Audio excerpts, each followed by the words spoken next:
मालती,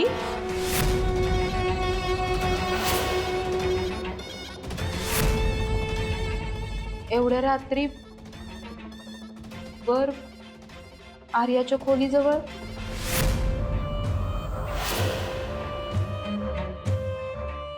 सुशीला काकी,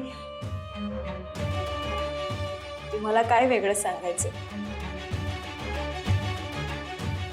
मला तर माझं दुःख कळतच असेल ना.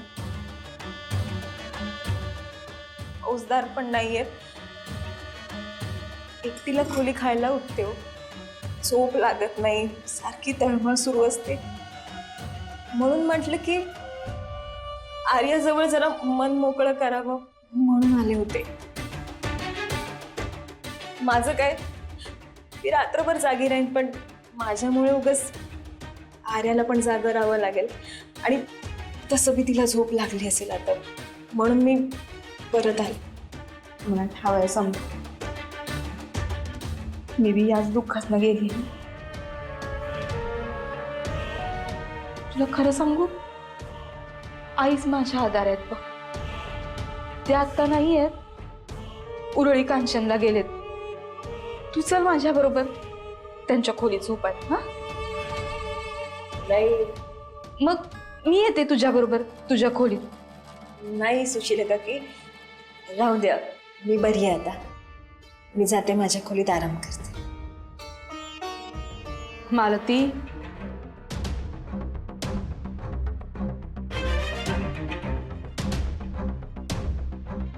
अशी एकटी राहू नकोस. आगे हे जन्म मरण आपल्या हातात नसते बघ. देवानं जे आयुष्य दिलं ना, ते वेळ भरेपर्यंत जगायचं, एवढंच आपलं काम. ज्याच्या त्याच्या येणं त्याच्या कपाळावर लिहिलेले असते, ते नाही कोणी पुसू शकत. आता कशाला ही ज्ञान पाजळते मला. असंही अमुकच्या कपाळावरची आयुष्य रेषा पुसणारे उद्या. मालती, त्याला विचार करून पुस. हा चल, मी येते तुझ्या बरोबर. सुशीला काकी, तुम्ही आज आलो, पण उद्याचं काय? रोज कोण येणार? कुणी बी नाही. फौजदार मला एकटं सोडून गेलेत ना, आता मला एकट्यानं राहायची सवय करून घ्यायला पाहिजे. तुम्ही माझी काळजी करू नका, जाते माझ्या खोलीत आराम करते. तुम्ही बी आराम करून घ्या.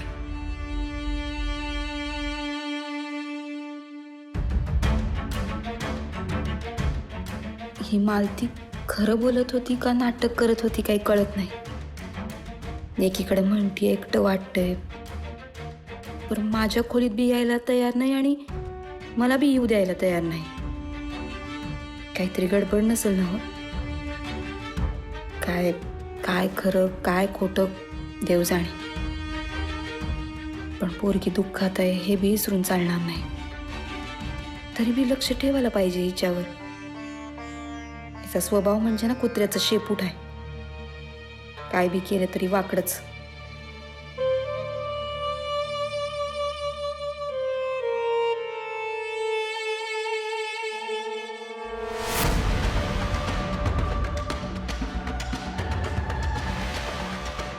झाली बया गेली, जेव्हा तेव्हा माझ्या मध्ये मध्ये येत असते.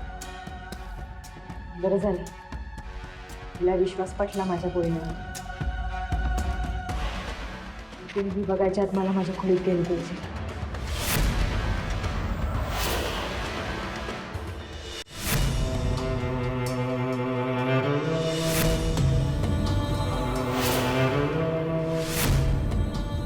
खरंय,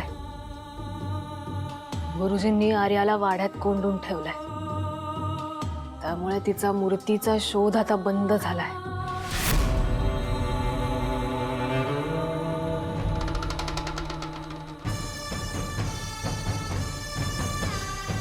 पण आता ती वाड्यात जास्त वेळ थांबेल आणि त्यामुळे तिला अमुक सोबत वाड्यात जास्त वेळ घालवायला मिळेल. तिला तिथे आता कसलाच त्रास नाहीये, कसलंच दुःख नाहीये.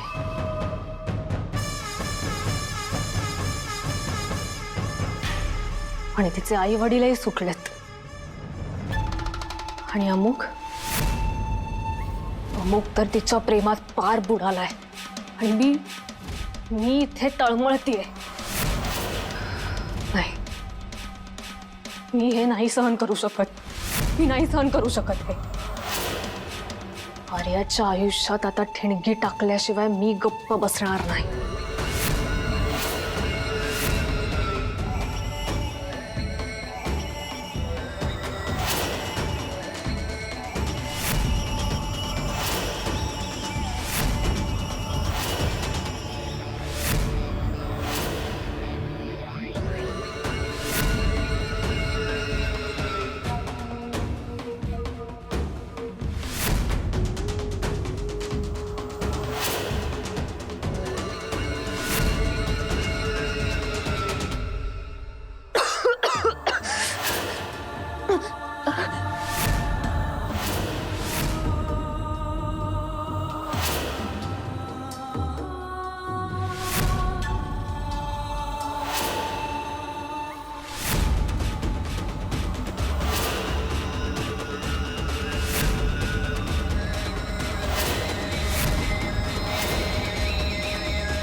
मालतीच करू शकते हे काम.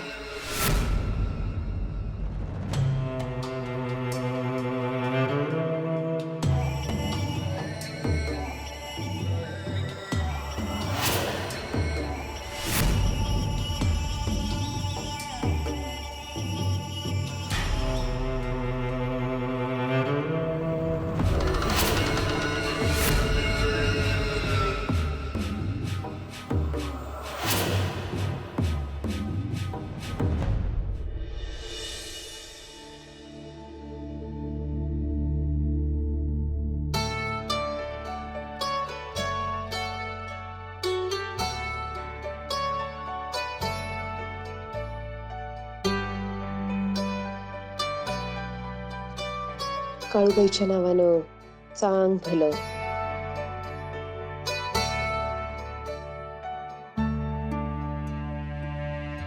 उठल्या उठल्या झोप खायतीये.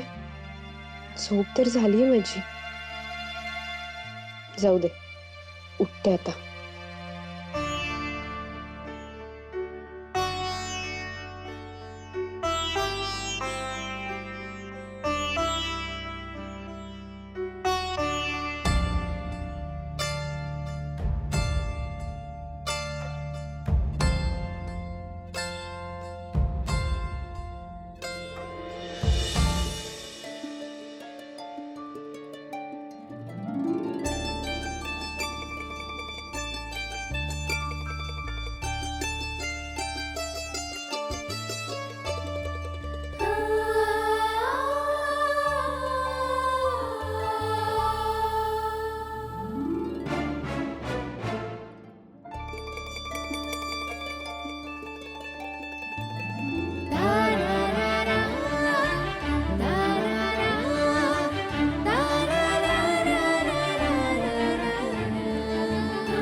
कुठे सकाळी सकाळी? मूर्ती शोधायला नाही चालले मी. मग अमुक तुला माहितीये ना, मी रोज याच वेळी उठते. आता आंघोळ, पूजा आणि मग नाश्त्याची तयारी करेपर्यंत उठतात सगळे. मला नाही खरं वाटत आहे अजूनही. मला झोपलेलं बघून गुपचूप निघत होतीस ना?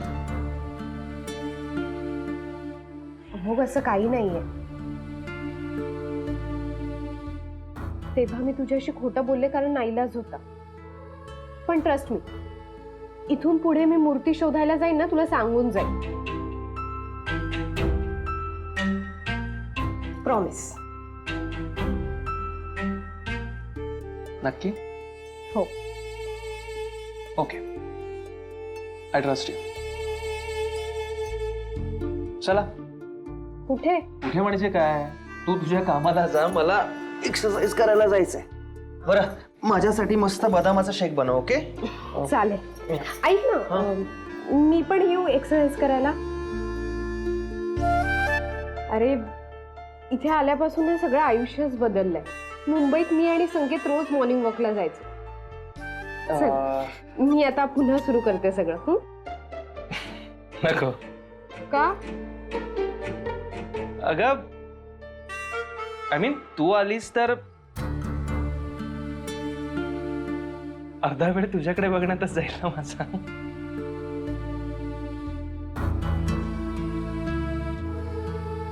या झोप झाली नाही आणि एक्सरसाइज करताय तुम्ही. अरे कळतच नाहीये, वेड्यासारखी झोप येते. खरं तर मी याच वेळेला उठते रोज. करेक्ट आहे.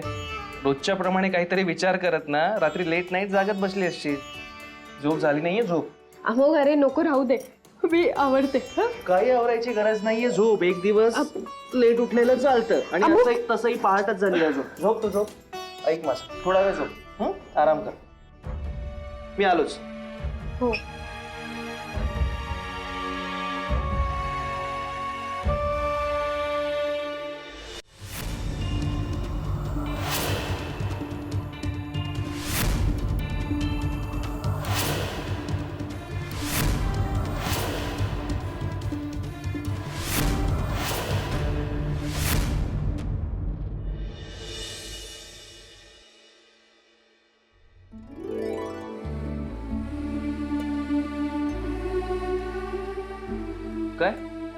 काय झोप ना.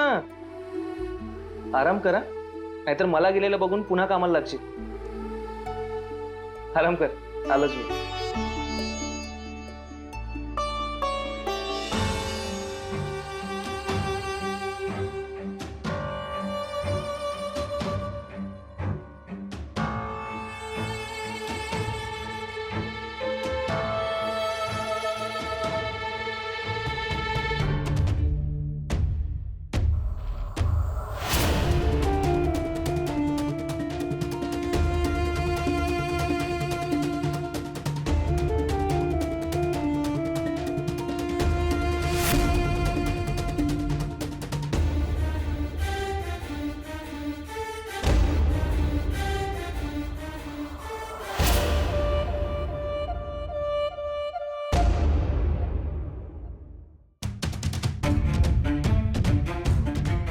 एकदम परफेक्ट उंचीवर बांधलाय मांजा.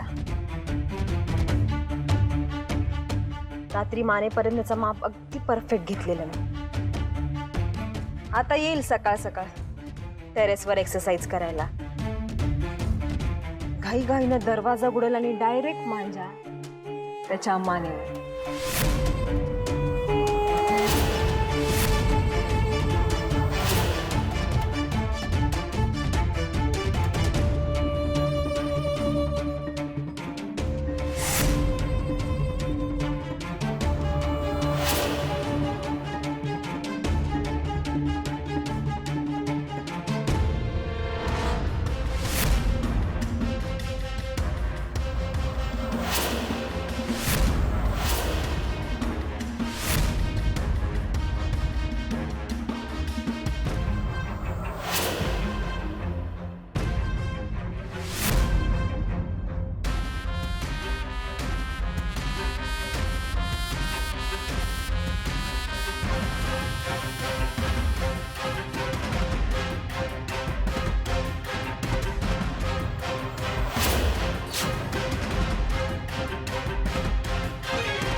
तू झोपली नाहीस? नाही रे, झोपच उडाली. झोप उडाली की माझ्याशिवाय चैन पडत नाहीये तुम्हाला, म्हणून स्वतःची कामं सोडून माझ्या मागे मागे आली आहेस ना?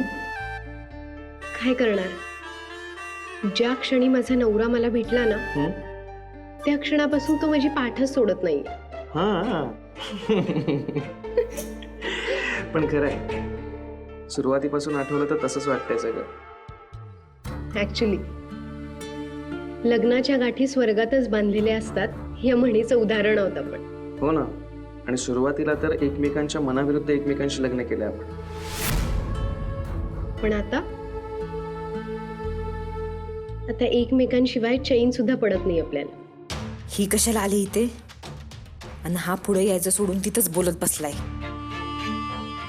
तेच तर सांगतोय ना. एक्सरसाइज करायची आहे ना? आहे, लक्षात आहे माझ्या. तू कशाला आली आहेस? तू पण एक्सरसाइज करायला आली आहेस ना. चल मग. हो.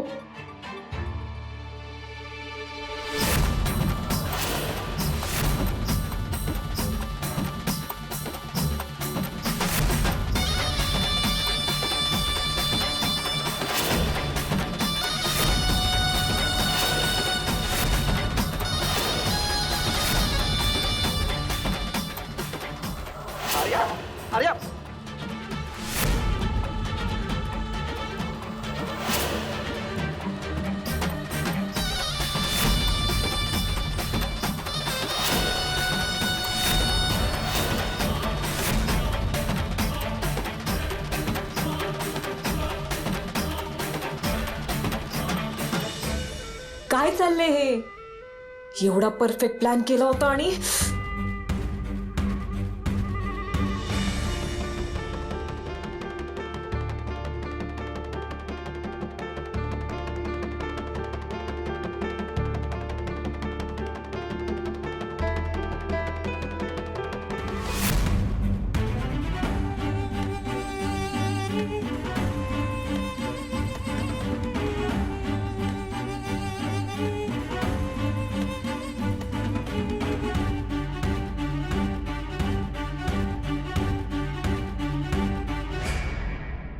आंब्याचा प्लॅन फुकट गेला आणि आता मांजाचा.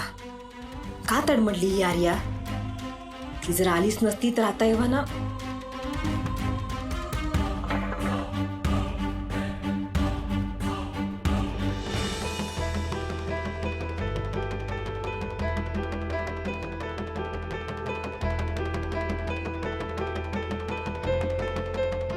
डॉक्टर, काय झालंय नक्की? कशामुळे तिला चक्कर आली आहे? काही सिरियस नाही ना? सांगतो. माझ्या गाडीमध्ये बॅग आहे, त्यातलं एक इंजेक्शन लागेल, घेऊन येता? ठीक आहे, मी आलोच. म्हणजे डॉक्टर, काल बी तिला चक्कर आली होती आणि मळमळत बी होतो. बहुतेक उन्हात फिरले ना, त्यामुळे झालं असावं. आता धावपळ करायची नाही, दगदग करायची नाही आणि स्वतःची जास्त काळजी घ्यायची.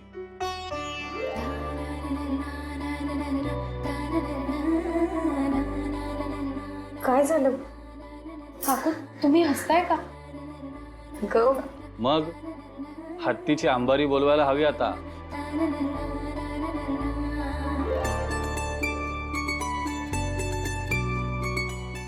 अहो तुम्ही पाटील मंडळी, एवढी गोड बातमी कळल्यावर हत्तीवरूनच साखर वाटणार.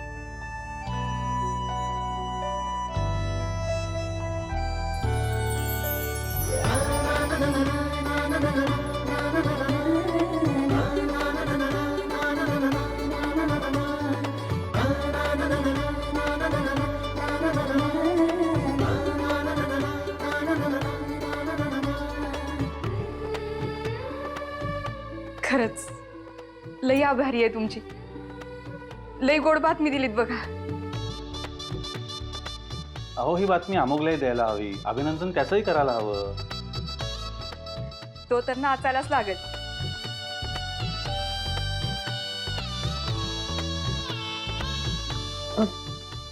पण डॉक्टर, अमोघला ही बातमी इतक्या साध्या सरळ पद्धतीने नाही द्यायची. मला म्हणजे तुमची थोडी मदत हवी.